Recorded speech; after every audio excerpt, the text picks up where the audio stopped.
There's one story, one abduction story that is universally regarded as the most believable and most famous alien abduction story, and that is of Travis Walton. What made this case so famous is that unlike all of the other alien abduction cases where there was never any proof, it was usually one person's first-hand account. In this case, you have a full-scale police investigation. You have up to 16 lie detector tests that were taken by Travis Walton himself, along with the other witnesses and people that were there. And you have a group of 6 level-headed guys that actually witnessed the abduction take place and have stuck to their story and have passed all lie detector tests and have never changed their story in 40 years. And you would think that at some point you might change your story because they came under incredible scrutiny. I mean, it basically derailed most of their careers and their lives because they were labeled as crazy people for believing that a UFO had abducted Travis Walton. I mean, in a way, they became famous, but in all the worst ways. So you have all these elements that make this story seem fairly credible. And even if this wasn't an alien abduction, let's say, how do you account for the past lie detector tests that are talking about UFOs? How do you account for the fact that Travis Walton was really missing for 5 days and has no idea where he was? And there was a full search effort to find him in the area where he would have been. So lots of unanswered questions, but the story itself of when he was actually abducted, and then his own story about what happened once he had been abducted, it makes for just an incredible story. It's been converted into books and movies, and to this day it remains one of, if not the single most fascinating purported alien abduction stories ever.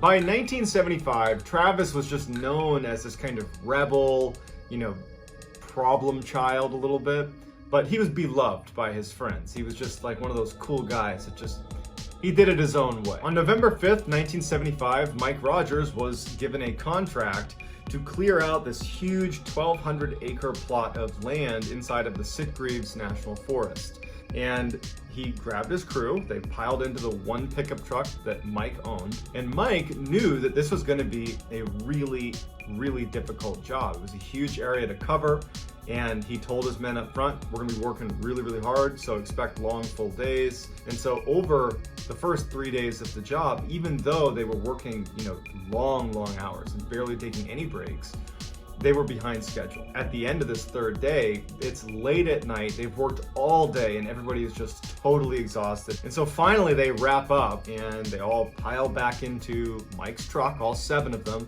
and they start driving the access road back down to the main road to get back to the town. And as they're driving, they're not really talking about work at all. They're kind of joking about what they're going to do that night. And as they're driving down the road, and again, it's heavily forested, they look off to the right, and there is some lights in the forest. They would say in interviews that they all noticed it, but it did not stand out as anything particularly bad. It just could be anything. They weren't thinking about it. But as they were driving down this road and this light, I guess, got brighter, or maybe they couldn't help but notice it, they all started commenting on this light, and they're looking at it, and somebody suggested that, oh, it's probably just the moon, it's a full moon. But then one of the guys on the other side of the truck happened to look out his side, away from where that light was, and he goes, no, the moon's over here, it's on this side of the road. So they're like, okay, it's not the moon. And then someone suggested, oh, well, maybe it's a forest fire. Like, maybe we should go check it out, that could be a forest fire. But then Mike Rogers, the driver, the crew boss, was like, no, there'd be smoke. There's no smoke or anything. And Travis, who, he's the guy that's jumping out of cars to go chase down bears, and he's like a total kind of adrenaline junkie type. He's like, hey, let's just drive over there and see what it is. Like, I don't know, it could be anything. Let's go check it out. The guys in the truck were a little on edge about it, but ultimately said, what's the harm? We'll drive over. We know there's a road that brings us over to that section of the forest. We'll get a look at whatever this is, and then we'll leave. So they drive down this other little access road, and they come to a clearing where these lights were, and they are astounded at what they see. They were all polygraphed separately about what they saw when they reached this clearing. Each of them described the same thing with slightly different details because it's from their own perspective, and the polygraph tests all showed that they were telling the truth. They saw this disc-shaped craft with what looked like panels of lights on the underside, hovering in a clearing, maybe 50 or 100 feet off the ground, not spinning or anything, just floating in midair, as if it was suspended. And the men, in their interviews later on TV shows and books, they would say what struck them was not just the fact that there's this craft here, but how bizarre it was to see this thing defying gravity. It's not moving, but it's hovering over the air, and it's right in front of us. And one of the men even commented at length, because he would build houses, and he was a handy guy. And he started talking about the structural framework of this craft. He could see that there was really impressive engineering on the underside of this craft. It was just a beautiful, beautiful machine. And they're looking at it, and Travis is so excited when they get to this clearing. He doesn't even know what he's looking at, but much like the bear, where he jumps out and chases the bear, as soon as they were almost at a stop in this clearing right next to the ship, he's jumping out of the car. Nobody else is, just Travis. And he starts walking just a little ways away from the car towards this craft. The craft doesn't move. The craft is maybe, from where they parked, maybe 50 or 100 feet away from them, and then 50 or 100 feet in the air. And so Travis remembered hearing them screaming for him to come back to the car, but he's not really paying any attention. He's still walking. And finally he stops. He's just looking at it. And Travis would say he was just struck at just the beauty of the underside of this craft with all these different panels of lights built into it. It was this incredible piece of machinery.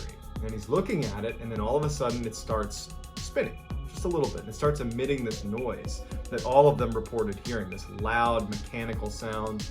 And now the yells from the crew are getting louder and louder. And Travis would say that he knew he needed to turn around and go back, but he just wanted to look for a few more seconds, and he was about to turn and go back to the truck when all of a sudden a beam of light comes out and strikes Travis like a lightning strike. And all of the crew saw this happen. He gets blown 20 feet away. Like, he gets lifted off the ground and thrown 20 feet. And they watched it happen. And again, in all of their polygraph tests, they all said the same thing. All passed. He was hit by a ray of light from this UFO, knocked him 20 feet back. Mike Rogers, in a panic, along with everybody else in the crew, they just decide to leave. And they're driving a little ways until finally Mike just hits the brakes and he stops. And Mike is like, we have to go back for him. As they make it back up, they notice that there is no lights up there. The craft is gone, and there's no Travis. And they get out, and now Mike is uncontrollably crying because he feels like they just abandoned him, and where did he go?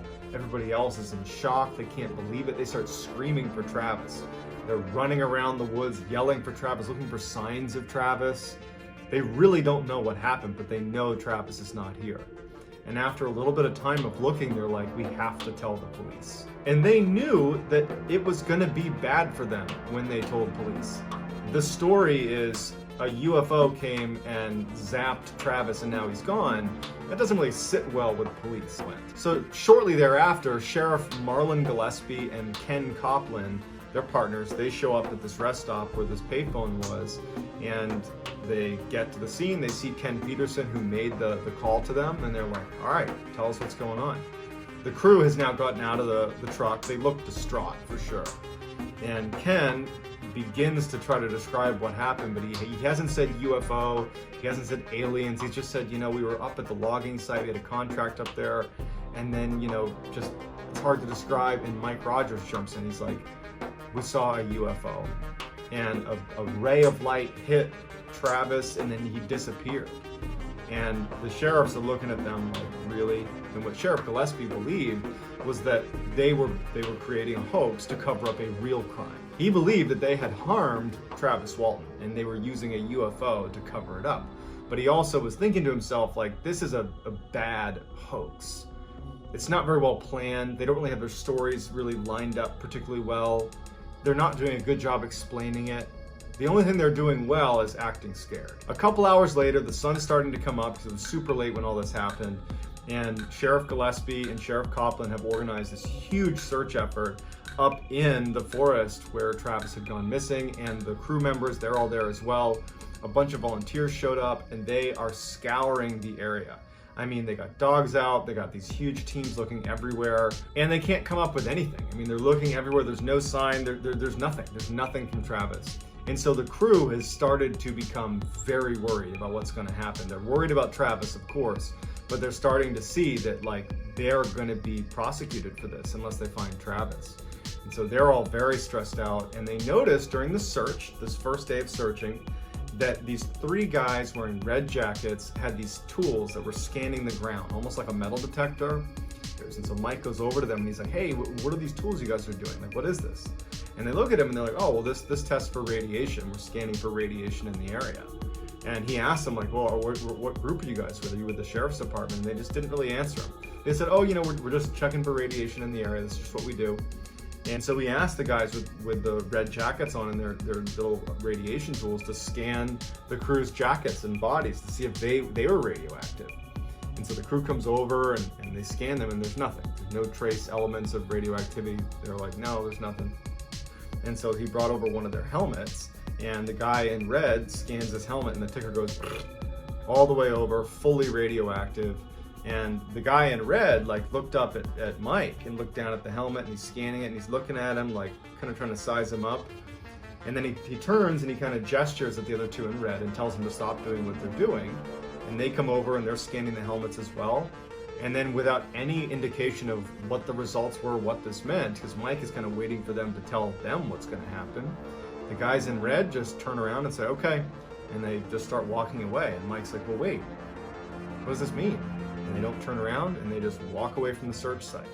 And so the other crew are watching this happen too. And Mike and the crew are like trying to get them to come back, but they're not turning around. They're just leaving, and then they're gone. And so Mike goes over to the sheriffs, who they know the sheriffs think they did something to Travis. These are not their friends, but they figured we need to ask them who those guys in red were. So they go over to Sheriff Gillespie and they're like, hey, who are those guys in red jackets with the radiation detectors? And Sheriff Gillespie's like, who? There's no one here looking for radiation. Everyone here is here because I ordered them to be here. Who are they? Where are they? And he's like, well, they just walked over there. They went around the corner there. And Sheriff Gillespie's like, well, I didn't order them there. And it would turn out that they couldn't locate these 3 people. No one knew who they were. Mike went around and asked anybody who seemed like an authority figure if they knew who these people were. They asked people if they had interacted with them, and no one knew. And so Sheriff Gillespie and Copland decide, you know what? We're gonna just cut through all the BS here, and we're gonna make these boys take a lie detector test. So they go out and get one of the country's best polygraph examiners to come in and administer a lie detector test on each of the 6 crew members. And so one by one over the course of the day, each crew member was tested for 2 hours, same questions, all centering on the criminal side, the kind of foul play angle for Travis Walton. They all go through it. And it turned out that 5 of the 6 had all shown that they were telling the truth. And the 6th person, it was just inconclusive. It didn't mean that he was lying. It just meant that the test wasn't done very well. And this polygraph examiner had anywhere from a 92 to 98% accuracy rate. He was one of the best in the country. And he even would say, like, it would be so difficult to fake that. To have 5 people, let's say this is all a big hoax and they harmed Travis Walton. It would be almost impossible to have 5 people be able to pass my examination and have nobody slip up. They were telling the truth. And then 5 days after Travis's disappearance, Travis shows back up. During numerous interviews, Travis would say that he remembers waking up on a road and he didn't recognize where he was, but it was nighttime, it was raining, and he sensed a very bright light above him. And so as he's laying, he kind of turns his head to look up into the sky, and he sees what looks like the underside of that ship, because he remembered how struck he was by the beauty of the kind of engineering underneath that disc UFO they saw in the forest. It looked the same. His vision was not great, but he's looking up and he's pretty confident that's what he's looking at. And then it flies into the sky and it's gone. And he's left in total darkness on a road in some place he doesn't know. And he remembers standing up and feeling very weak and depleted and dehydrated. And he just knew that he had to get to civilization. He had to just go in a direction and find someone who could help him, because he was so weak and he would die out there if he didn't find someone who could help. When his brother picks him up, Travis would say that he believed that this was just minutes after, the initial abduction. He didn't even know he had been abducted. This is like he's coming to and he's like, man, what happened? Like, I was just over at that clearing where I saw this ship, and now I'm over here. Like, what am I doing here? And so Travis's brother is looking at him like, where have you been? You know, we've been so worried about you for the past several days. And Travis, who was kind of almost catatonic, you know, he's in shock. He doesn't know what's going on. He looks at his brother and he's like, what do you mean days? And his brother's like, you've been missing for 5 days. He drives to Phoenix, Arizona, and he brings him to a hospital.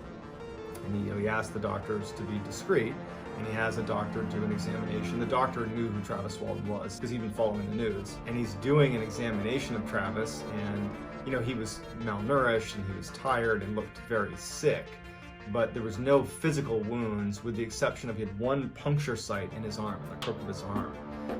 Travis was not a drug user, so it wasn't like that was, you know, a mark from using drugs. It was a puncture site, and they assumed someone had recently put a needle in his arm. As soon as they get back, his home phone is getting constant phone calls. It had made its way to the sheriff's department back in Snowflake, Arizona, and they were nonstop calling Travis's brother. It did not seem like he was acting. And he starts asking Travis what happened. And Travis, he does mention the UFO. He mentions seeing this thing in a clearing. You know, he gets struck by some light. He doesn't know what it was. And then, you know, he's on the road 5 days later, and he can't really make sense of what happened. He just didn't really know what happened over the 5 days. So by the time he's actually sitting there looking at the National Enquirer, he's had a little bit of time to maybe let his memory kind of kick back in about what had happened.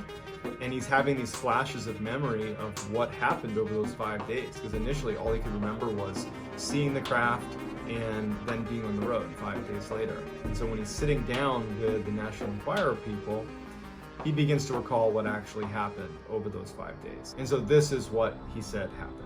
He said that he remembers getting out of the truck and walking up to this craft. And he remembers his crew members yelling at him to come back. He knew they were yelling at him to come back. He just wanted to look at the craft a little bit longer. And then right as he was about to turn around and head back, the craft started moving. This loud kind of mechanical, eerie sound is being made. And before he had a chance to run back, he gets hit with this lightning bolt of some kind. Then he remembers being in the presence of some doctors. He saw white lab coats, masks, and facial coverings, and he's kind of in and out of consciousness, and he's, you know, this orange light around him, but he definitely sees what looks like medical professionals, and he's thinking to himself, whatever happened with that ship, it must have hurt me, and my crew must have scooped me up and brought me to the hospital. And so in his kind of in and out state, he's aware that he's around medical professionals, at least what he believes are medical professionals. And at some point, his vision clears. It goes from foggy and he's in and out to being pretty much lucid. And he looks down at his chest, and there's a rectangular box sitting on his chest that he didn't recognize. It didn't really look like modern medical equipment. It just looked like this almost like rock sitting on his chest. And he looks at that, and then he looks up at one of the people who's wearing a mask, who's working on him, one of the medical professionals. And this person is working on this box, and then the person looks at Travis Walton and then leans in to look even closer at Travis Walton, and Travis is horrified.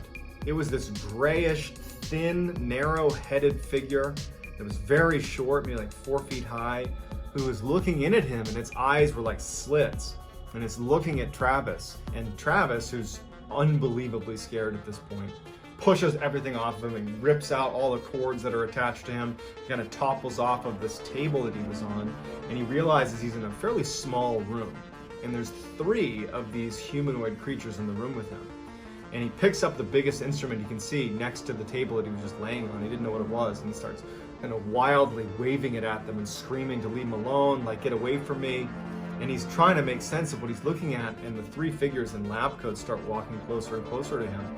And they're just kind of looking up at him, trying to study him a little bit.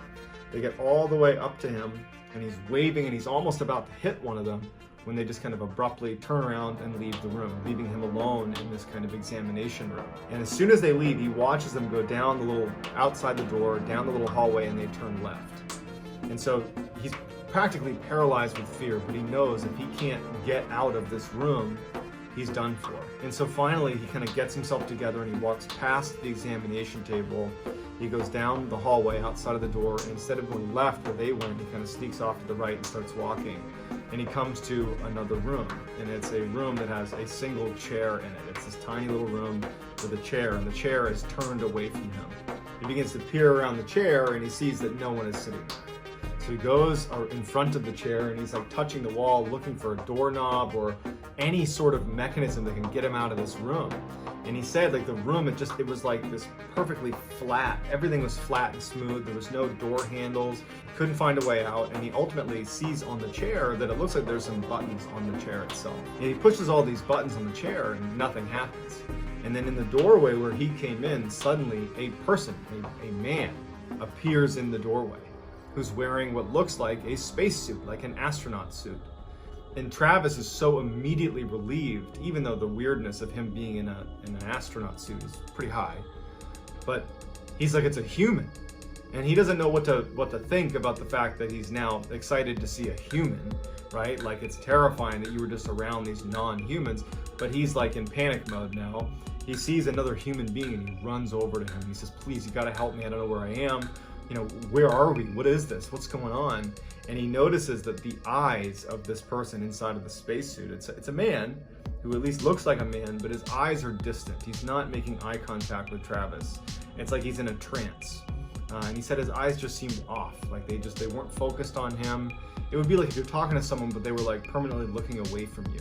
There was just something off about him, and he never spoke. And so he's trying to ask this guy, like, where are we?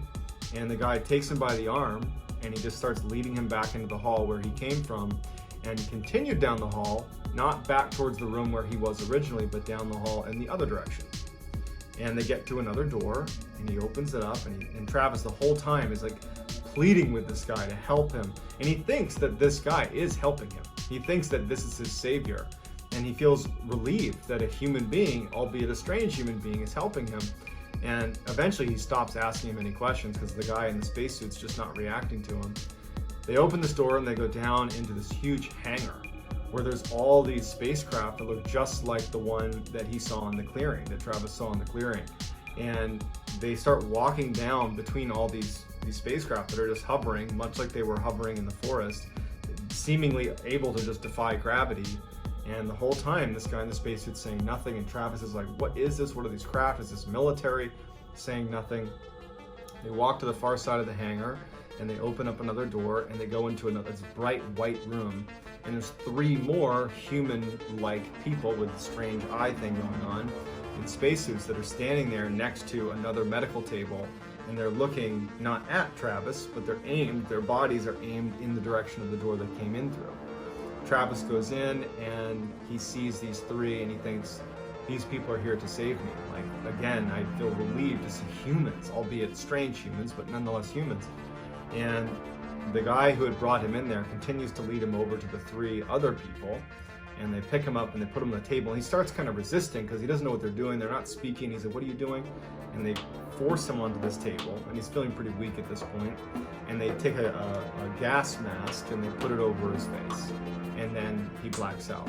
And his next memory after that is when he woke up on the road and had the light above him that flew away, and he had to run down to the payphone to call his brother. This whole story, it ruined their credibility. Even though this is the most believable alien abduction story, the truth is most people think it's a hoax. One of them, like his own family, basically disowned him because they felt so embarrassed about this whole story and they don't believe him.